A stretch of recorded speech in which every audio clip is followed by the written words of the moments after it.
엄청 많아요. 저희는 일주일에 한 세네 분은 있으신 것 같아요. 대부분 이제 집에 계시면 조금 적적하고 심심하셔서 키우시는 분들이 되게 많이 늘었어요.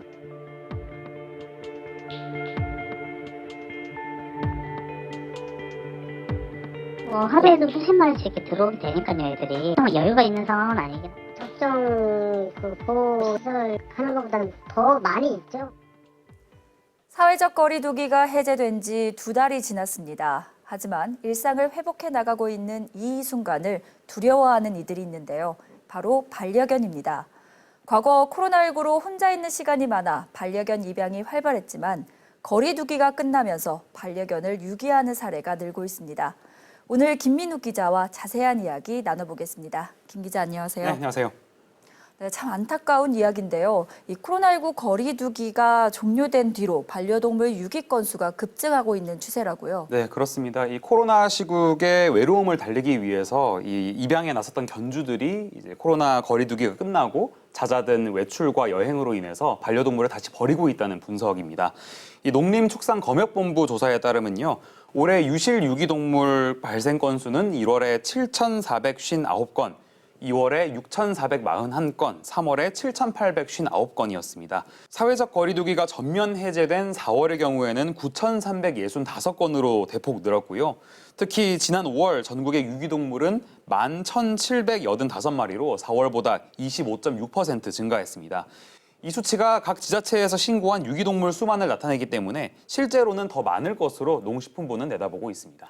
이렇게 갑자기 유기견이 늘면 동물보호소도 참 난감할 것 같은데요. 네, 그렇습니다. 지자체 보호소는 일찌감치 포화 상태인데요. 유기동물 3마리 중 1마리는 여기서 안락사되거나 자연사하는 경우가 많습니다. 유실 유기동물 입양 플랫폼 이 포인핸드에 따르면요. 서울에서는 지난해 5,443마리의 유기동물이 발생을 했습니다. 이 중에서 자연사와 안락사를 합하면은 그 비율이 31%에 달하고요. 서울 인천 지역 보호소에서만 4,000마리에 가까운 개체수가 죽어나가고 있는 실정입니다. 네, 조금만 더 지나면 이제 본격적인 여름 휴가철인데 네. 반려동물 유기가 더 늘어날 것 같아요. 네, 맞습니다. 이 매년 조사에 따르면 여름 휴가철인 7, 8월에 동물 유기가 늘어나는데요. 이후에도 명절 연휴가 있는 9월이나 10월 같은 경우에도 상대적으로 유기율이 높은 달에 해당하기 때문에 지역 동물보호센터에서는 잔뜩 긴장을 늦추지 않고 있습니다.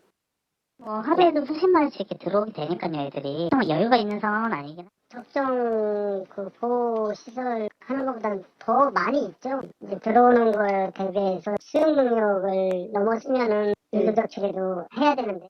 이제 여름 휴가지 근처에 휴가가 끝나면 많이 버려지는 이런 모습들을 보실 수가 있습니다. 높은 병원비도 있을 거고 장기간 집을 비울 수 없는 그런 부담감도 있을 거고 심지어는 자기도 먹고 살기 힘드니 개사료를 어떻게 구하겠냐.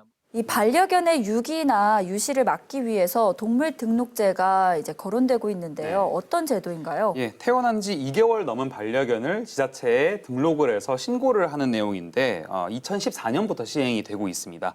하지만 8년이 지난 지금은요, 실제 등록 비율이 절반에도 미치지 못하는 실정입니다. 등록을 하지 않더라도 사실상 단속을 할 방법이 없고요. 등록을 하더라도 강아지를 다른 사람에게 입양을 보낼 경우에 이 등록 정보를 갱신해야 될 의무가 없기 때문에 관리가 되지 않는다는 겁니다. 그래서 이 제도부터 손을 봐야 된다는 게 전문가들의 입장입니다.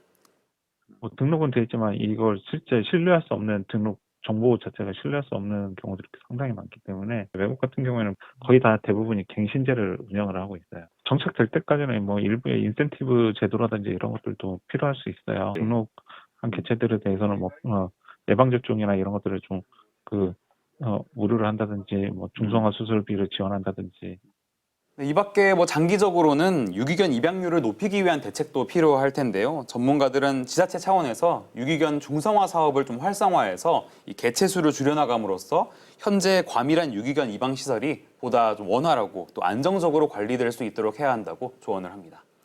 네, 참 안타까운 이야기입니다. 네, 오늘 이야기는 여기까지 듣도록 하겠습니다. 지금까지 김민욱 기자와 함께했습니다. 감사합니다.